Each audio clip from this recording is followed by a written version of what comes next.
Muy bien, hermanos, gusto de verlos, gusto de poder compartir con ustedes esta mañana. Hay situaciones que cambian nuestras vidas, hay momentos decisivos en nuestras vidas que ocurren de acuerdo a la providencia de Dios y que transforman nuestra forma de ver las cosas, nuestra forma de pensar y aún nuestra forma de actuar.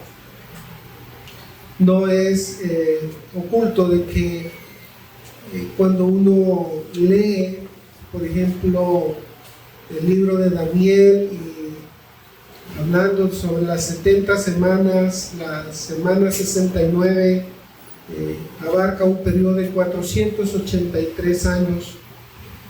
Y es curioso cuando uno va siguiendo la cronología con las fechas que el mismo libro va dando y con la entrada que se afirma de la liberación del pueblo y el regreso hacia Jerusalén, y comienza a hacer uno las cuentas, los números, incluso con días, se da cuenta que la entrada del Señor a Jerusalén, ese domingo que se le denomina la tradición Domingo de Ramos, era el día exacto que se cumplían esos 483 años.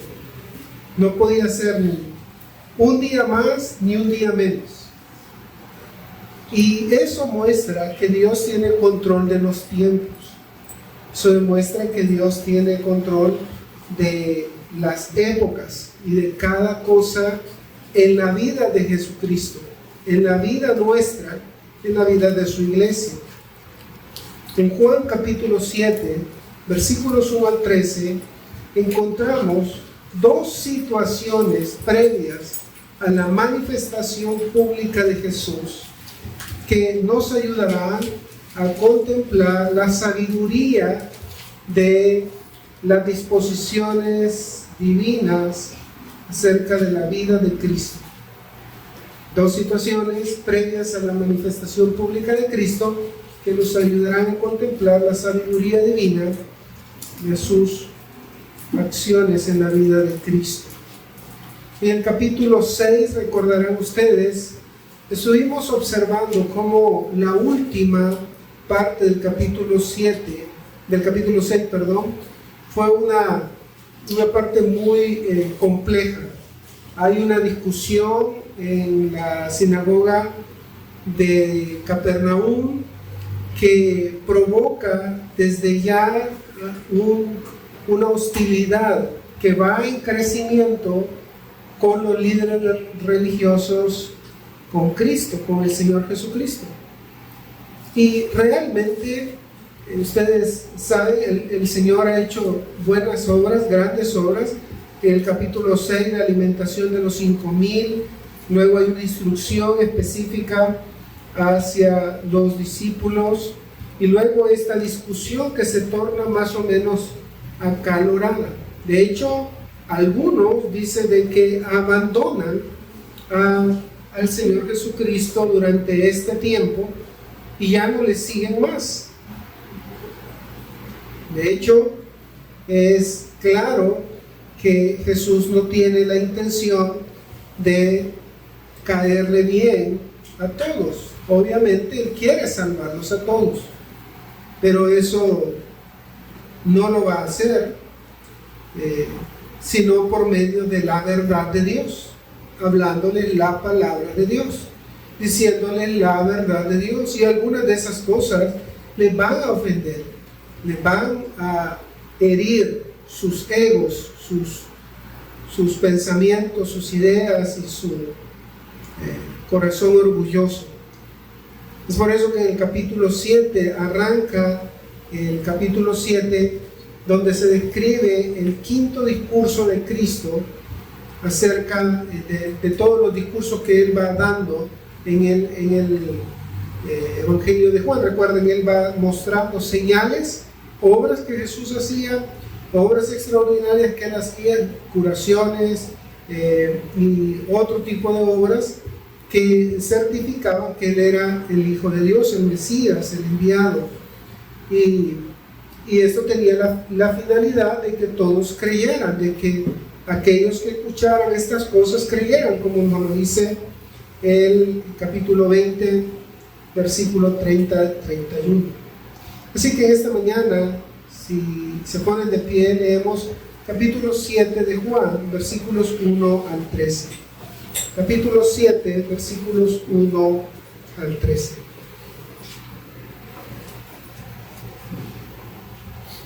Dice Dios en su palabra: después de estas cosas andaba Jesús en Galilea, pues no quería andar en Judea, porque los judíos procuraban matarle. Estaba cerca la fiesta de los judíos, la de los tabernáculos, y le dijeron sus hermanos: sal de aquí y vete a Judea, para que también tus discípulos vean las obras que haces. Porque ninguno que procura darse a conocer hace algo en secreto. Si estas cosas haces, manifiéstate al mundo, porque ni aún sus hermanos creían en él. Entonces Jesús les dijo: mi tiempo aún no ha llegado, mas vuestro tiempo siempre está presto. No puede el mundo aborreceros a vosotros, mas a mí me aborrece, porque yo testifico de él que sus obras son malas. Subid vosotros a la fiesta. Yo no subo aún a esa fiesta, porque mi tiempo aún no será cumplido. Y habiéndoles dicho esto, se quedó en Galilea. Pero después de sus hermanos habían subido, entonces él también subió a la fiesta, no abiertamente, sino como en secreto. Y le buscaban los judíos en la fiesta y decían: ¿dónde está aquel? Y había gran murmullo acerca de él entre la multitud. Pues unos decían: es bueno, pero otros decían: no, sino que engaña al pueblo. Pero ninguno hablaba abiertamente de él por miedo a los judíos.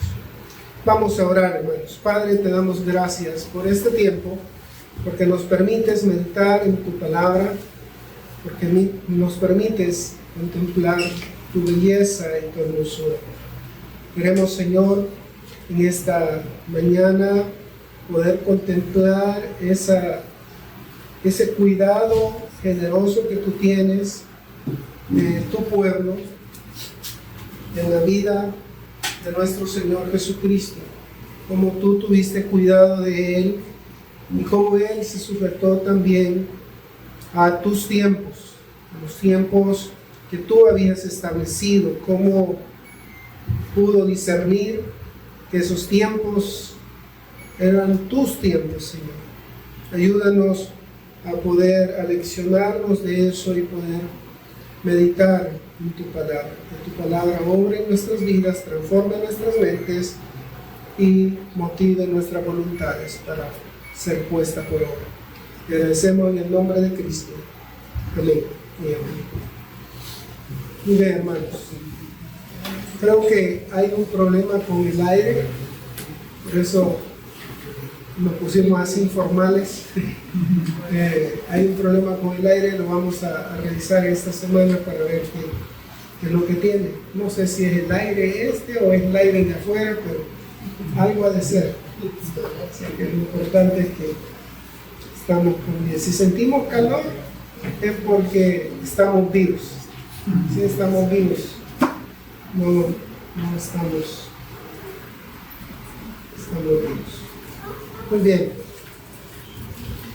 Hay dos situaciones aquí previas a la manifestación pública y quizás es a la confrontación pública con los fariseos. Hasta ahora, con los líderes religiosos, hasta ahora esas confrontaciones han sido locales, han sido momentáneas, pero viene el momento ya en el capítulo 8 donde Jesús va a tener que ponerse frente a frente a los líderes y testificarles sobre su pecado. De hecho, en el capítulo 8, versículo 44, dice unas palabras muy fuertes a los judíos. Les dice: vosotros sois de vuestro padre el diablo, y los deseos de vuestro padre queréis hacer.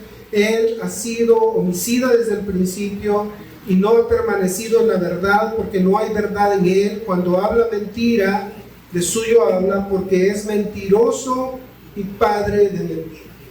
Esas palabras son fuertes sobre todo para una élite religiosa que creía estar bien con Dios, que creía que eran los santos más santos, que creían de que eran las personas más piadosas sobre la tierra, que creían que eran hijos de Abraham, que creían que tenían asegurada la vida eterna. Pero Jesús no anda con rodeos y les va a poner claro sobre lo que Él ve en ellos. Y eso definitivamente va a traer conflicto. En primer lugar, noten allí la primera situación que vamos a analizar es la confusión y la discusión previa a su manifestación. Y comienza Juan hablándonos del trasfondo de las cosas que estaban pasando. Dice: después de estas cosas, dice Juan. Y uno se pregunta, ¿qué cosas? Bueno, las cosas, los eventos que ocurrieron en los versículos anteriores. Probablemente hay un periodo, que lo vamos a ver un poquito más adelante, de 6 meses, donde Juan no describe nada del Señor, no describe nada de lo que ocurrió en el ministerio del Señor. Y los otros evangelistas, Mateo, Marcos y Lucas, sí lo describen los eventos que ocurrieron durante este periodo, y es un evento de las misiones que Jesús realizó en Galilea, testificándole a toda la región de Galilea, yendo de Capernaum, recuerdan, donde se había establecido, para ir a varios lugares, desde Tiro y Sidón hasta otras regiones. Este preámbulo de la discusión habla del ministerio en Galilea. Al finalizar el capítulo 6, versículo 4, se nos dice que la fiesta de la Pascua estaba cerca. Noten ahí en el capítulo 6, versículo 4. 6, versículo 4. Y estaba cerca la Pascua de los judíos. Cuando alzó Jesús los ojos y vio que había venido a él gran multitud, dijo a Felipe: ¿de dónde compraremos pan para que comen? Recuerden, esta gente también probablemente va hacia Jerusalén, va a celebrar la fiesta de la Pascua. No se nos dice exactamente cuánto tiempo transcurre desde este momento hasta la celebración de la Pascua, pero evidentemente no era mucho tiempo, sino el escritor probablemente nos hubiera dicho y faltaba un mes o faltaban varias semanas para la fiesta de la Pascua. Probablemente era una cuestión de días. De hecho, esta gente que recibe, que es receptora del milagro de los panes, se dice de que iba para la fiesta. Eso significa que estábamos a cuestión de unos 3 o 4 o 5 o 6 días quizás a lo sumo para la celebración de la Pascua. Y durante ese periodo es que se genera no solo los milagros del Señor, sino también la confrontación del Señor a esta gente que comienza a buscarlo simplemente para obtener comida gratis. ¿Recuerdan? Eso fue lo que les dice, que me buscáis no porque visteis las señales, sino porque quieres comer el pan en balde. Sin embargo, les dice que les ofrece el pan que descendió del cielo, en el versículo 58, 6:58, y cuando les dice que ellos deben de comer su carne y beber su sangre, muchos regresan atrás. Jesús también les pregunta a sus discípulos: ¿acaso queréis iros también vosotros? Y allí ustedes saben la respuesta de Simón Pedro: Señor, ¿a quién iremos? Solo tú tienes palabras de vida eterna, y nosotros hemos creído y conocemos que tú eres el Cristo, el Hijo del Dios viviente. Y ahí es donde se revela por primera vez que iba a haber uno también que lo iba a entregar. Ahora, noten allí que al finalizar entonces esta fiesta de o más bien, la fiesta de la Pascua ocurría entre marzo y abril, y más o menos la de los tabernáculos ocurre entre septiembre y octubre. Eso nos daría 6 meses desde este momento que ocurren estas cosas hasta el capítulo 7, versículo 1, después de estas cosas. Ahora Jesús está teniendo un tiempo fructífero en Galilea. William Hendrickson resuma este tiempo, estos 6 meses aproximadamente, desde abril a octubre.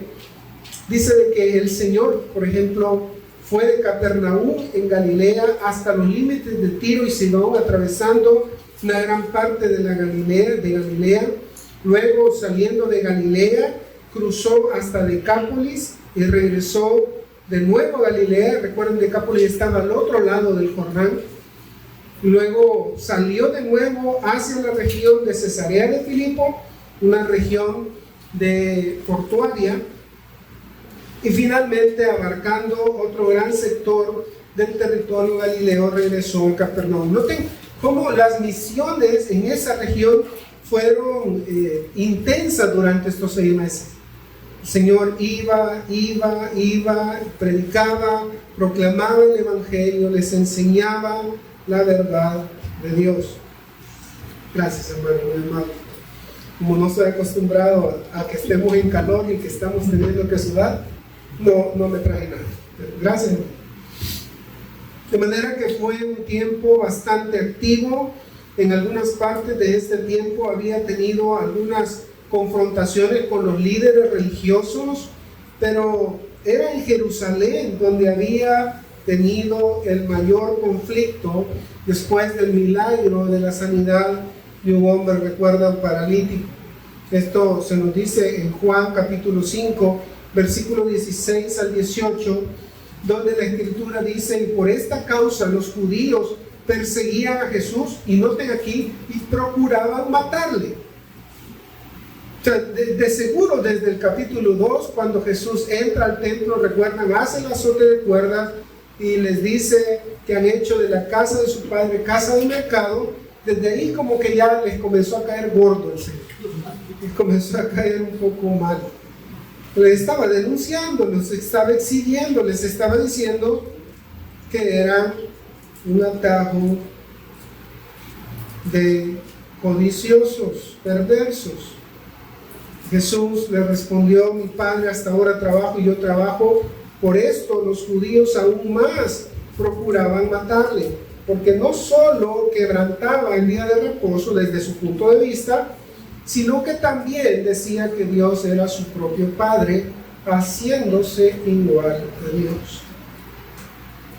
La palabra allí que se usa después de estas cosas: andaba Jesús en Galilea, pues no quería andar en Judea porque los judíos procuraban matarle. No era la primera vez que se advierte allí en Juan, sino que ya varias veces ha dicho lo mismo. Y esta palabra procurar tiene sinónimos muy interesantes. Habla de buscar, esforzarse en encontrar algo, en hacer algo. También habla de intentar, de conspirar contra la vida de una persona.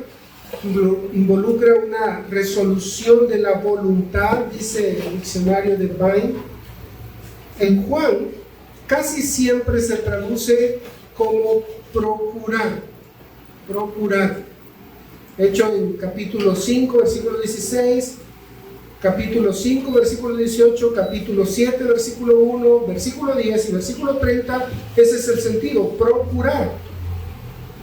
Están intentando, están esforzándose, están planificando, están tratando de encontrar la forma de cómo acabar con la vida de Jesús. Y eso estaría como normal si pensáramos de que estos hombres son hombres del vulgo, quizás unos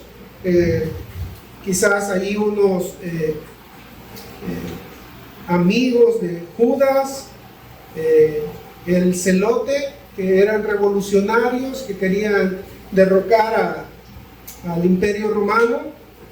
Pero no, son los fariseos, son las personas más puras, que se presentaban más temerosas de Dios, los que están buscando, maquinando, planificando acabar con la vida de Jesús.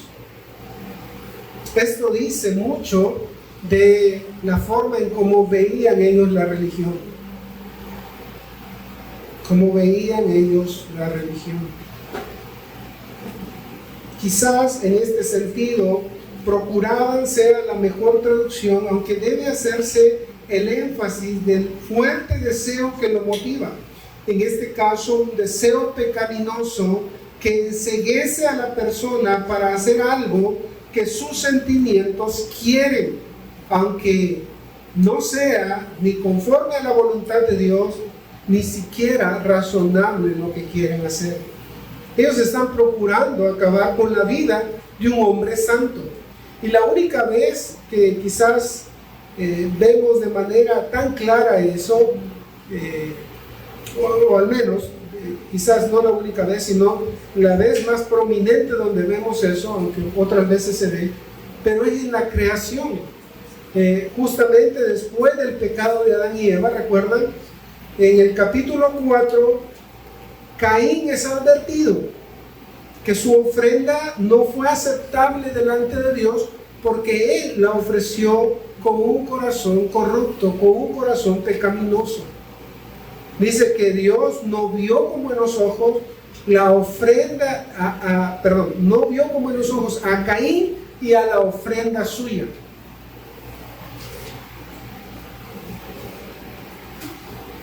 Como ya se dijo antes, esta fiesta, la de los tabernáculos, era una de las 3 fiestas principales y además eran obligatorias para todo varón judío asistir. O sea, cada varón judío debía asistir al menos a 3 fiestas. Y esta, la fiesta de los tabernáculos, que se menciona en el versículo 2, es la fiesta como más popular, más atractiva y donde reunía a mayor cantidad de visitantes. Solo habían 3 fiestas que eran de obligatorio cumplimiento, las otras al parecer eran voluntarias, aunque debían ser observadas, pero había algún tipo de forma de hacerla de manera diferente. La Pascua, Pentecostés era la segunda y el último era Sukkot, o la de los tabernáculos. Dice que era una de las fiestas más concurridas porque era la última del año religioso judío. La celebración era una conmemoración de la liberación de Egipto y la peregrinación en el desierto. Ellos en esta fiesta agradecían a Dios por haber sacado a su pueblo de la esclavitud y haberlos traído a la tierra prometida. De esa manera celebraban cómo el cuidado de Dios fue observable en cada momento de ese trayecto que los trajo a pesar de la rebelión de sus padres y los introdujo a la tierra prometida. El relato de dicha celebración aparece en Levítico 23, 34 al 43, o en Números 29, 12 al 38, o en Deuteronomio 16, 13 al 16. En este último pasaje dice: la fiesta solemne de los tabernáculos harás por 7 días, cuando hayas hecho la cosecha de tu era y de tu lagar. Te alegrarás en tu fiesta solemne, tú, tu hijo, tu hija, tu siervo, tu sierva, y el levita, el extranjero, el huérfano y la viuda, que vivan en tus poblaciones. 7 días celebrarás fiesta solemne a Jehová tu Dios en el lugar que Jehová escogiere. Recuerden, en ese momento el Deuteronomio todavía no ha escogido a Jerusalén. Porque te habrá bendecido Jehová tu Dios en todos tus frutos y en toda la obra de tus manos, y estarás verdaderamente alegre. 3 veces cada año aparecerá todo varón tuyo delante de Jehová tu Dios en el lugar que él escogiere en la fiesta solemne de los panes de levadura, en la fiesta solemne de las semanas y en la fiesta solemne de los tabernáculos. Noten que esas tres entonces fiestas eran una obligación para todo judío.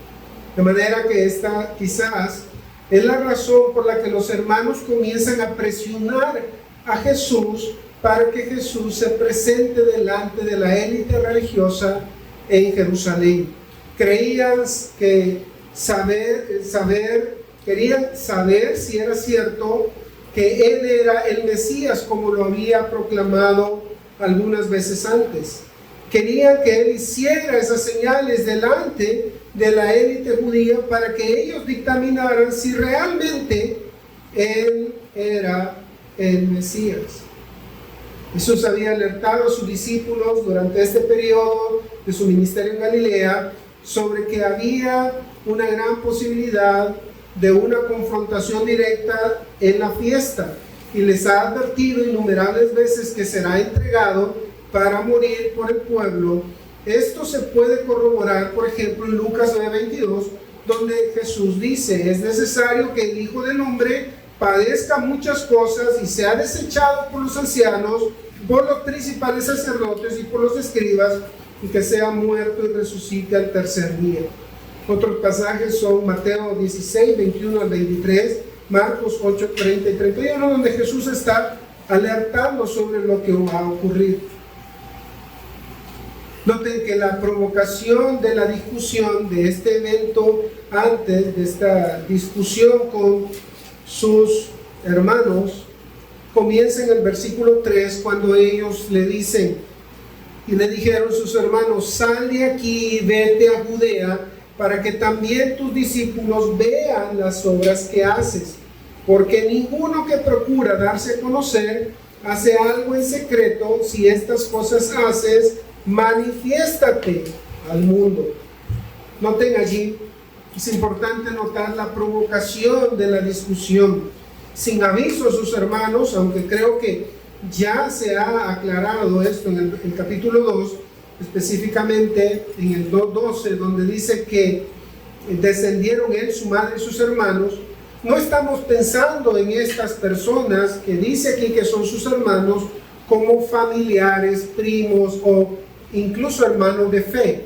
Ustedes han escuchado la explicación incoherente de la iglesia tradicional. Algunas veces yo escuché a un sacerdote católico, doctor en teología, creo, en la iglesia tradicional católica, argumentando que aquí se refiere a familiares, de hecho a primos, decía él, o incluso podían ser, decía él, hasta hermanos en la fe.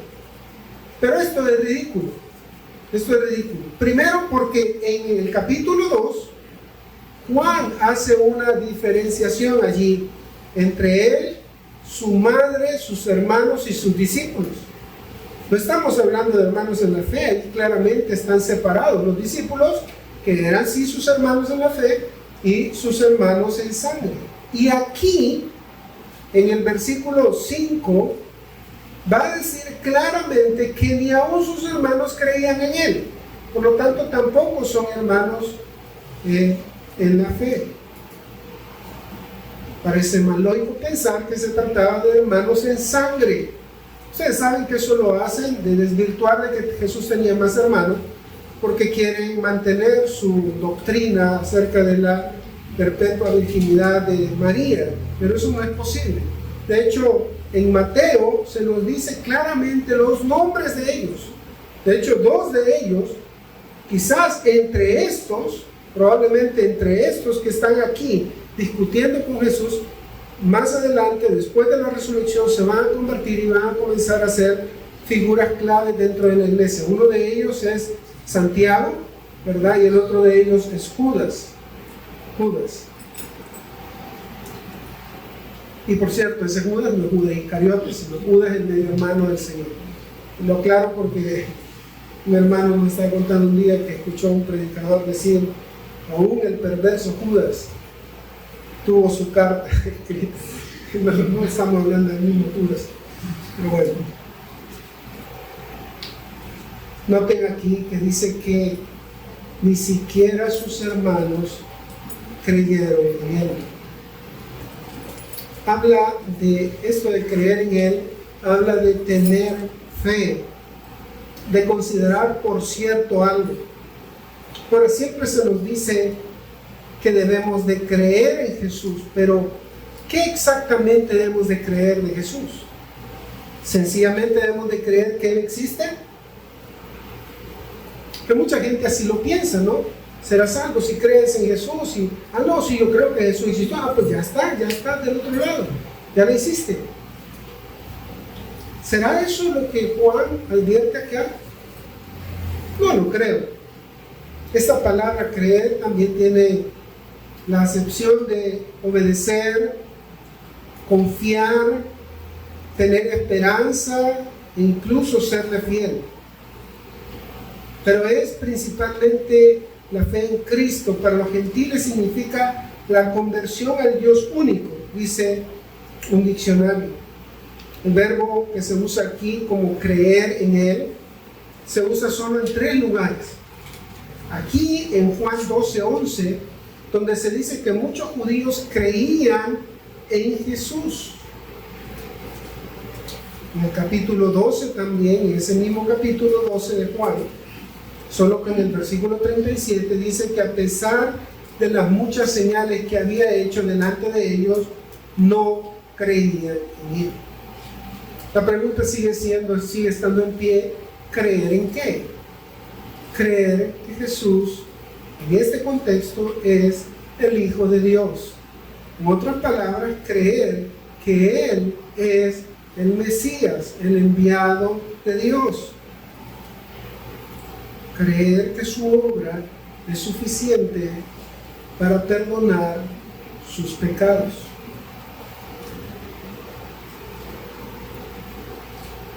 No basta con creer en Jesús en el sentido de creer que Él existe. Eso hasta los demonios creen y tiemblan. Es confiar en que su sacrificio fue suficiente para el perdón de nuestros pecados.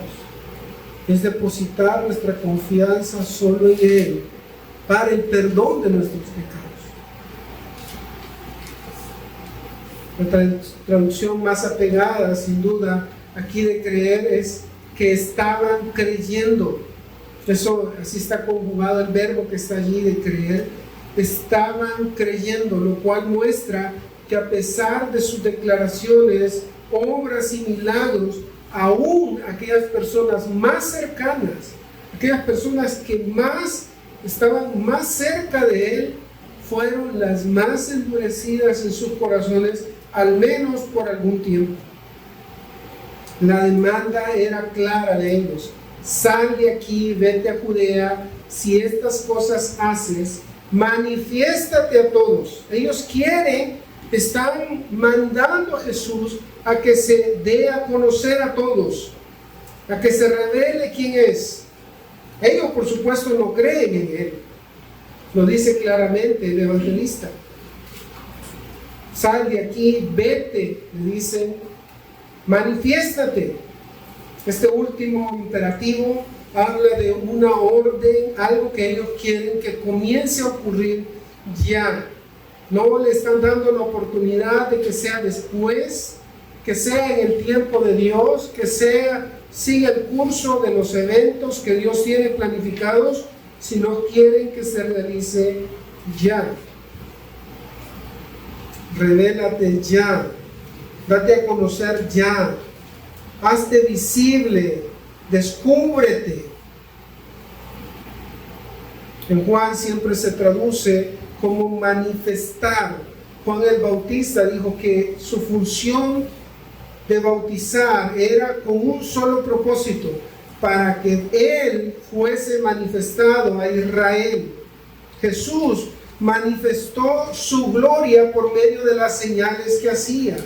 El hombre ciego fue sanado para que las obras de Dios se manifestasen en Él.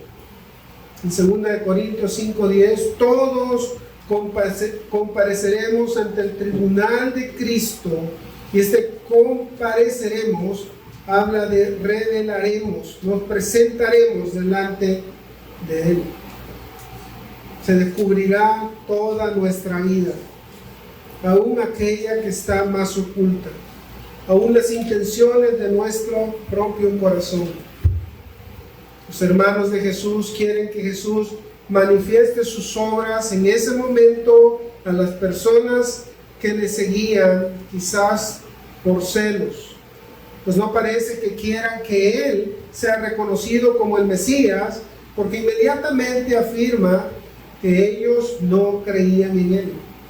Aunque el imperativo se llevaría a cabo tiempo después, el problema no era en sí si se llevaría a cabo o no, porque Jesús ya había adelantado de que iría a Jerusalén y sería entregado a los principales, sino cuándo, el cuándo debería de ocurrir eso. Es por eso que la respuesta de Jesús es igualmente clara. Así como ellos están hablando claramente a Él y le están pidiendo lo que piensan, de acuerdo a su malvado corazón, que debe de ocurrir, Él entonces les va a responder de manera clara. Noten la respuesta que da Jesús. Entonces Jesús les dijo: mi tiempo aún no ha llegado, mas vuestro tiempo siempre está presto.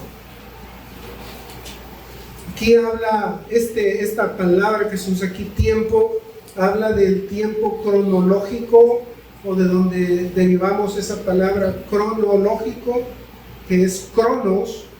Habla de un momento oportuno, de una oportunidad, de un momento preciso, de una buena ocasión, dice un diccionario.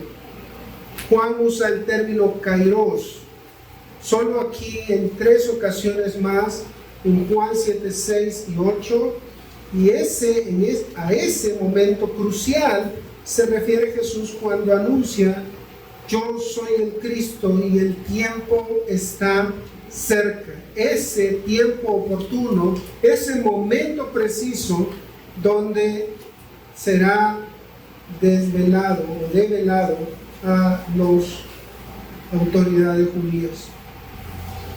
El tiempo oportuno quizás sería aquí mejor pensarlo como el momento en el que Dios ha establecido para la revelación de Jesucristo a todas las personas, incluyendo a las autoridades judías.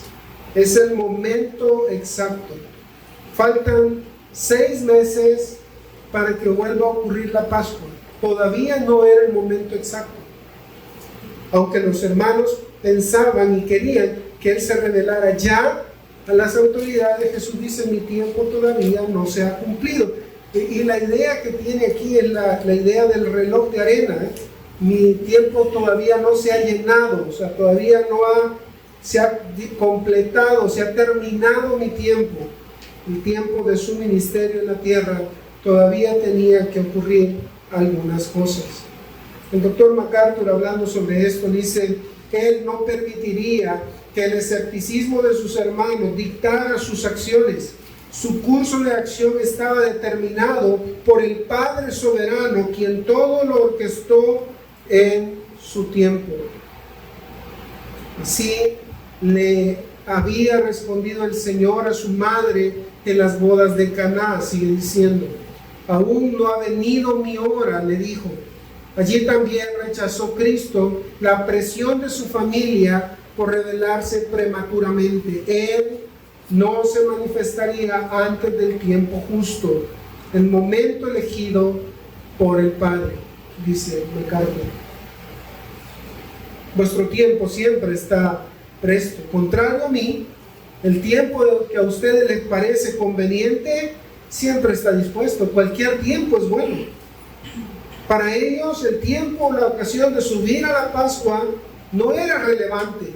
El tiempo de esta fiesta era relevante. Ellos querían que se hiciera ya, inmediatamente. No querían sufrir otros 6 meses más de incertidumbre para que Jesús se revelara directamente a la cúpula del liderazgo judío, para saber si en realidad este era el hermano que se convertiría en el Mesías. Y agrega algo más Jesús. En el versículo 7 los acusa, les dice: no puede el mundo aborreceros a vosotros, mas a mí me aborrecen, porque yo testifico de él que sus obras son malas. O sea, ustedes son del mundo y por eso el mundo los ama. Ustedes no van a sufrir nada. Ustedes no les va a pasar nada. A ustedes no importa si ustedes van a la fiesta o se quedan, si ustedes se presentan. A ustedes no importa eso. A ustedes no los va a aborrecer el mundo. Pero yo tengo un detalle, que el mundo me aborrece a mí. Los líderes judíos me aborrecen a mí. Esa palabra aborrecer habla de odiar, aunque algunas veces en algunos contextos significa amar menos. Aquí parece no ser el caso. Habla de un aborrecimiento intenso, de un desprecio y un odio voluntario muy fuerte. La palabra siempre se traduce como aborrecer en el sentido, y en este evangelio habla de las personas que aborrecen, por ejemplo, la luz, de la realidad de que el mundo aborrece a los discípulos de Cristo, aborrecerá a los discípulos de Cristo. En Juan 15, 18 y 19, los hombres que aborrecen a sus hermanos están todavía en tinieblas, según 1 Juan 2:9. De manera que la palabra odiar quizás reflejaría mejor aquí el sentido de que Jesús afirma lo que el mundo siente de él o experimenta por él. El mundo no ama a Jesús. El mundo ama a un Jesús moldeado a su propia imagen, conforme a sus propias ideas. El Jesús buena onda, dicen por ahí. El Jesús que es mi compinche, aquel que no me reprende, no me dice nada, sino celebra mis pecaminosas intenciones, aquel que es mi cómplice en los pecados más ocultos y groseros. Ese no es el Jesús de la Biblia. El Jesús de la Biblia confronta, el Jesús de la Biblia les presenta, los pone cara a cara con su pecado. Jesús dice: yo testifico de ellos, yo doy testimonio, y mi testimonio los acusa. Las cosas que yo les digo a ellos les ofende porque son ciertas, porque son verdaderas.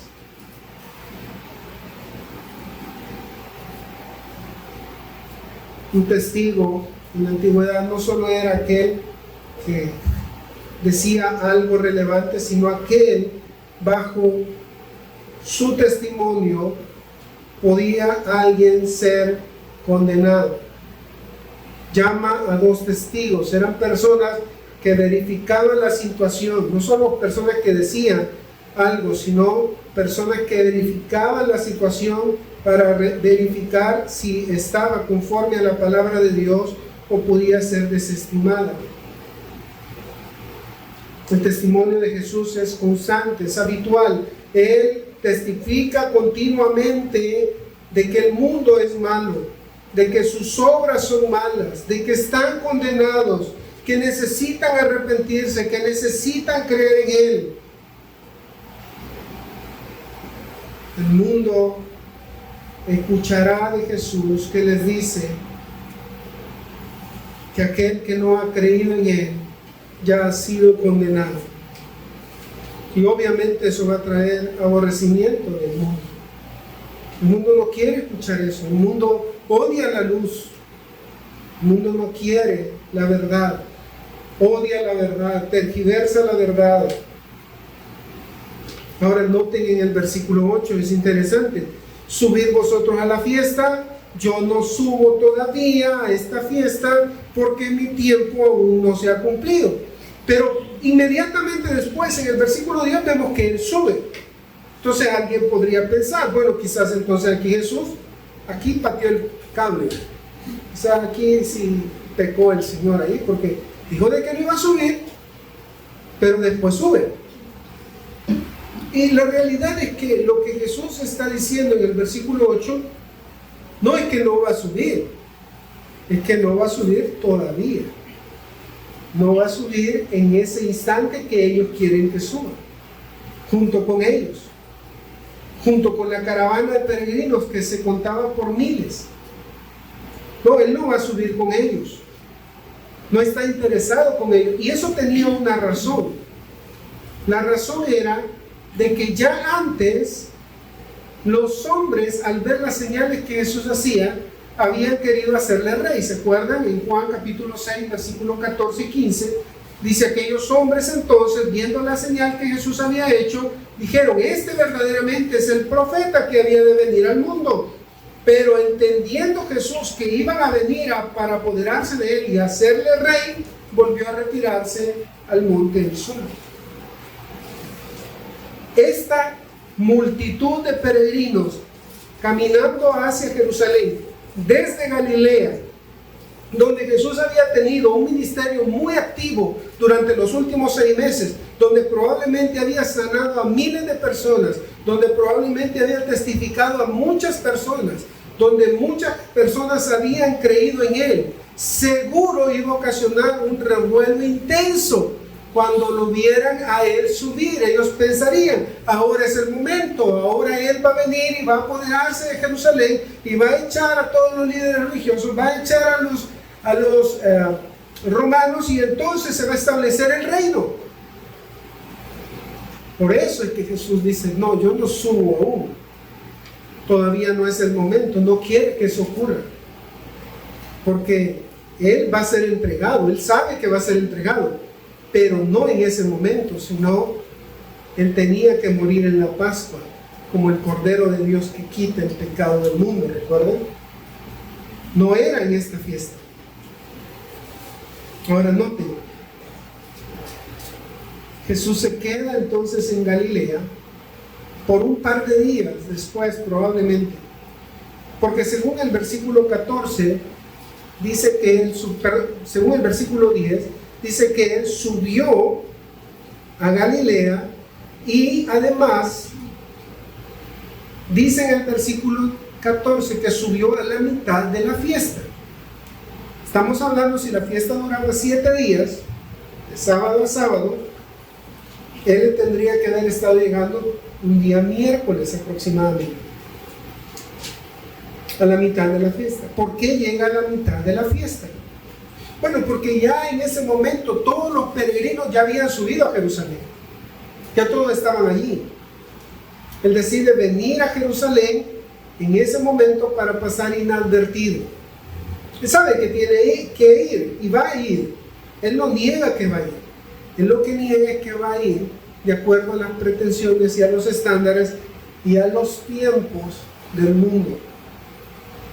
No, él va a subir a la fiesta en el momento oportuno, en el momento que Dios ha establecido, en el tiempo que Dios cumpliría su plan. Noten cómo Jesús se rehúsa a renunciar al plan de los hombres, poniendo sobremanera el plan de Dios por encima. No va a renunciar a su plan, no va a renunciar al plan de Dios, va a seguir el plan de Dios, no el de los hombres. Aunque esto fuera su propia familia, incrédulos, aunque esto tal vez podría despertar la tentación de: le voy a demostrar a estos quién soy de verdad. Pero no va a hacer eso. ¿Saben lo que están intentando hacer? Están tratando de frustrar el plan de Dios, y no lo va a permitir. Va a seguir el plan que Dios ha establecido, que el Padre ha establecido. Por eso los planes de Dios no siempre coinciden con los nuestros. Nuestros tiempos a menudo están bañados con la premura, la urgencia, la imperante necesidad que tenemos de dominar todo, de creer, autoengañándonos, que tenemos control de todo. Lo cierto es que no tenemos control de nada. Nada. ni del palpitar de su corazón tenemos control. Trate de controlar el parpadeo de sus pestañas. Bueno, solo cuando se duerme. Ahí cuando dormimos sí lo controlamos. Pero de lo contrario es algo natural, es algo que sigue el diseño divino. Jesús no llegó tarde a ver a Lázaro. Incluso cuando le avisan, todavía se tarda un tiempo más.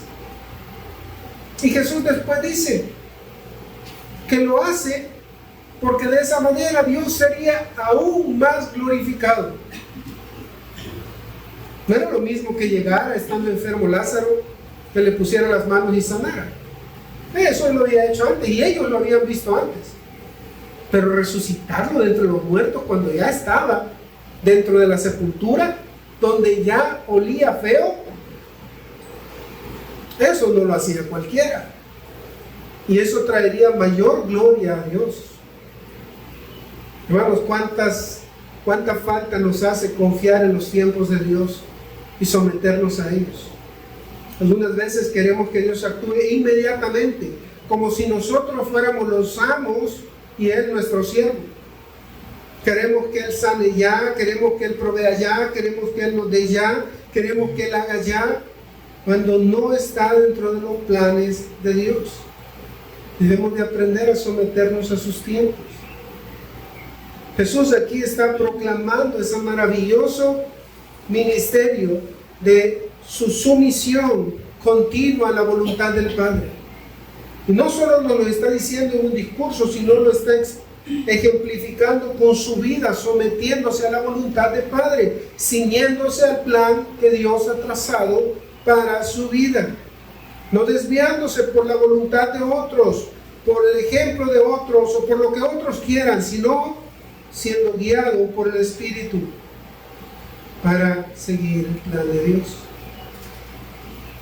No podemos jugar a arreglarle el plan de Dios. No podemos jugar a tergiversar el plan de Dios.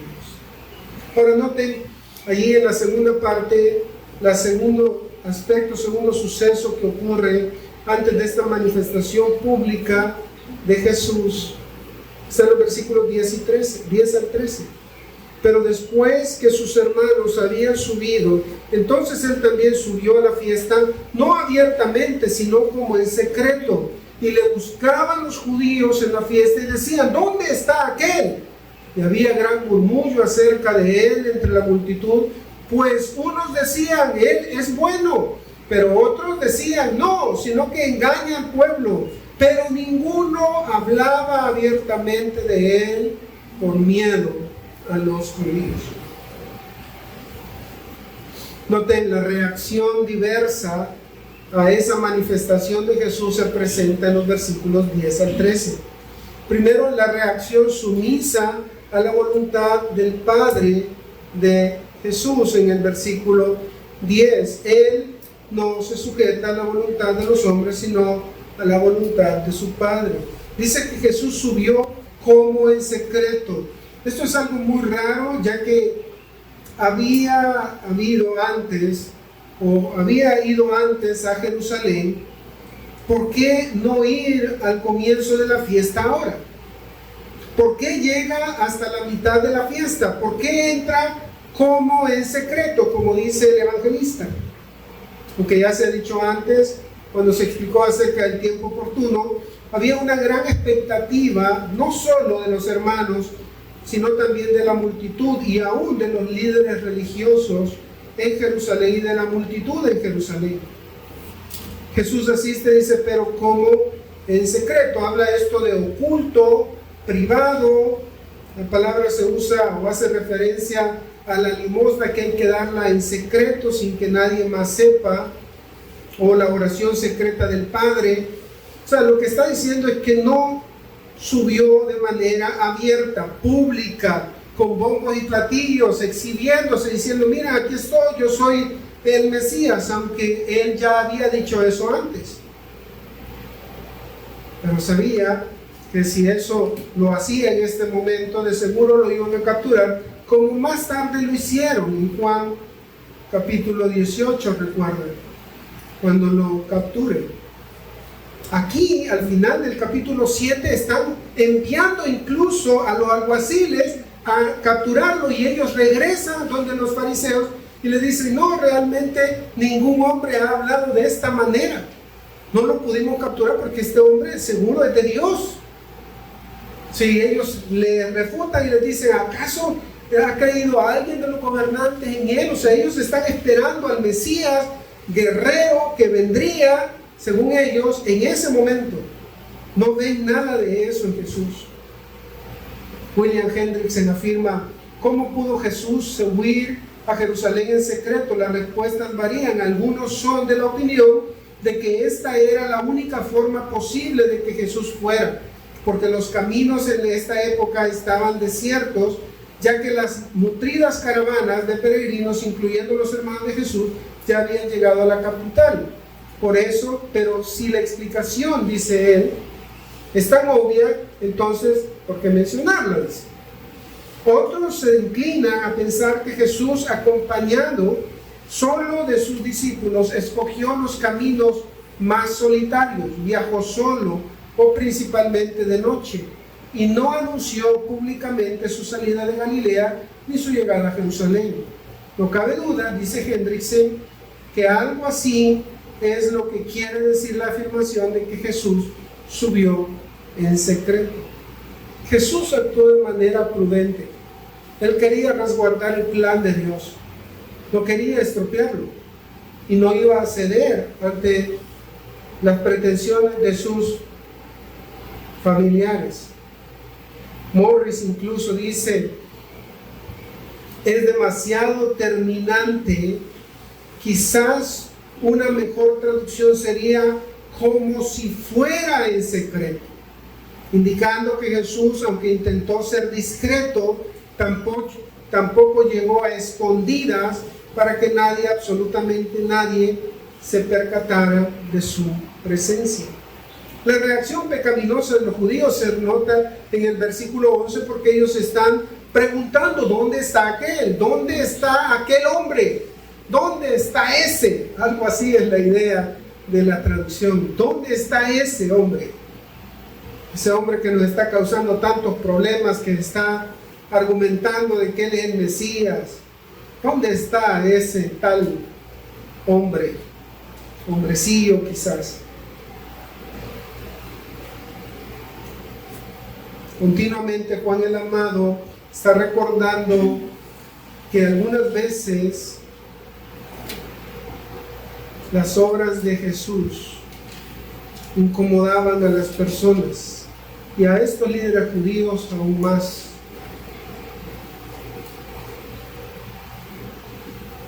Jesús continuamente dijo que todavía no había llegado su hora. En Juan capítulo 2, versículo 4, le dice a María, su madre: ¿qué tienes conmigo, mujer? Aún no ha venido mi hora. En Juan 7:30, entonces procuraban prenderle, pero ninguno le echó mano, porque aún no había llegado su hora. En Juan 8:20, estas palabras habló Jesús en el lugar de las ofrendas, enseñando en el templo, y nadie le prendió. Noten, porque aún no había llegado su hora. Su hora llegaría, pero no era en ese momento. En Juan 12:23, por ejemplo, Jesús dice que esta hora ha llegado, que esa hora ya se ha completado. Dice: Jesús le respondió diciendo: ha llegado la hora para que el Hijo del Hombre sea glorificado. O sea, el tiempo iba a llegar, pero no era en el tiempo de los hombres, sino en el tiempo de Dios. Ahora, noten la reacción dividida de la multitud. Versículos 12 y 13. Dice que la gente comenzó a murmurar, a hablar bajito, a hablar en murmullo. ¿Y por qué hacían eso? Nos dice el versículo 13 que por temor a los judíos. Porque generalmente lo que ocurría, que si alguien estaba en desacuerdo con los líderes judíos de la época, lo expulsaban de la sinagoga. Y expulsar a alguien de la sinagoga implicaba que todo el pueblo estaba obligado a desecharlo completamente. Usted no podía comprar nada, usted no podía vender nada, usted no podía hacer negocios con nadie, usted prácticamente lo aislaban. La idea era expulsarlo del pueblo en general, de la comunión del pueblo. Ellos lo expulsaron al hombre en el capítulo 9, ¿recuerdan? Al hombre ciego. Y eso implicaba una gran pérdida. Por eso ellos no están hablando en murmuración, pero noten qué es lo que está pasando, qué es lo que están hablando ellos. Unos dicen, Él es bueno, y estos probablemente mucho más bajito que los otros diciendo, no, este es un engañador, este es un hombre que ha engañado a la gente, ha hipnotizado a la gente, este es un engañador más, no le crean. Pero todos sabemos que no era eso. Era el Hijo de Dios, la luz del mundo, estando en cuerpo humano. Por primera vez Dios revelándose en un cuerpo de carne y hueso, habiendo tomado la naturaleza humana para glorificarse, para morir por su pueblo, para entregarse el justo por los injustos. Era la única manera en que Él podía ser nuestro sustituto. No había otra forma. Hermanos, siendo honestos, a la gente no le gustan los planes de Dios. La gente no le gusta escuchar del plan de Dios. No le gusta escuchar de lo que se avecina en el futuro. No le gusta escuchar que Dios controle el presente. No le gusta escuchar eso. Es odioso. Una hermana me comentaba un día de cómo evangelizando a una persona, no del país ni de nuestra cultura, una persona asiática. Ella era muy linda con ella. Y decía, sí, tú ya sabes, tú crees eso, yo creo lo otro. Pero dice, sus ojos se abrieron de par en, o sea, se abrieron mucho, de par en par, no sé si esa es la expresión correcta, pero se abrieron mucho cuando yo le dije, óyeme, te estoy diciendo que si no te arrepientes vas a ir al infierno y vas a sufrir condenación eterna. Y dice, comenzaron sus ojos a abrirse mucho y su tono y su expresión cambió radicalmente. Ya no me hables de eso. No quiero oír de eso. Porque saben en el fondo que es cierto. Que no hay nada que puedan hacer para cambiarlo. El infierno va a estar ahí. Y a menos que se arrepientan, no van a poder escapar de él. A menos que crean en Jesucristo, no va a haber escapatoria. No hay otro medio. No hay otro mediador entre Dios y los hombres, solo Jesucristo hombre. ¿Cuán preparados debemos estar para las reacciones que aquí se mencionan? La gente no ama a Jesús. La gente aborrece a Jesús. Si alguna vez las personas dicen que creen en Jesús, es sencillamente hasta el momento que usted no los pone frente a frente a la exclusividad de Jesús para su salvación eterna. Y el momento que les dice, oye, si tú no confías en Jesucristo y te arrepientes de tus pecados, no vas a tener vida eterna, sino condenación eterna. En ese momento las cosas comienzan a cambiar con esas personas. Porque no están dispuestos a reconocer a Cristo como Señor. Si usted le dice a alguien de que Jesús debe ser Señor en su vida, no, Salvador, sí, yo quiero al Salvador, pero que Él gobierne mi vida, no, es que tampoco hay que ser tan legalistas. Eso es lo que dice.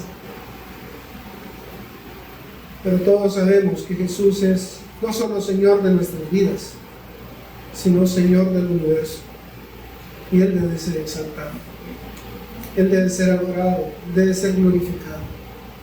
Quiere el Señor, hermanos, que nuestra labor en este mundo sea de proclamar a este Cristo, a este Cristo que es aborrecido por los hombres, a este Cristo que los hombres rechazan, que los hombres no quieren, pero que aquellos que el Señor ha querido salvar y querrá salvar, lo van a recibir, lo van a reconocer, se van a someter a Él y a su señoría. Quiere el Señor que presentemos a Cristo con la verdad de su palabra, no solo a un Cristo buena onda, sino al Cristo bíblico, que un día será el juez de este mundo. Un día condenará a aquellos y les dirá: no sé de dónde sois, nunca os he conocido, apartaos de mí, hacedores de maldad. Que el Señor quiera presentar a ese Cristo con nuestros labios, con nuestras vidas y con todo lo que hacemos y hacemos. Vamos a orarnos. Padre, gracias por este tiempo. Gracias por tu amor y tu bendición. Estamos agradecidos contigo por la misericordia que has tenido sobre nosotros, sobre la iglesia. Te pedimos por los hermanos que no pudieron estar ahora, son varios de ellos, Señor. Diferentes circunstancias, labores, horas de trabajo, circunstancias que nos llevan a no congregarse hoy, Señor, pero permite, Padre Santo, que sus situaciones puedan ser atendidas de acuerdo a tus planes y propósitos, y que tú puedas obrar en ellos, les muestres tu gracia y misericordia en cada una de sus circunstancias, Señor. Gracias te doy por este momento, por esta iglesia, en el nombre de Cristo. Amén y amén.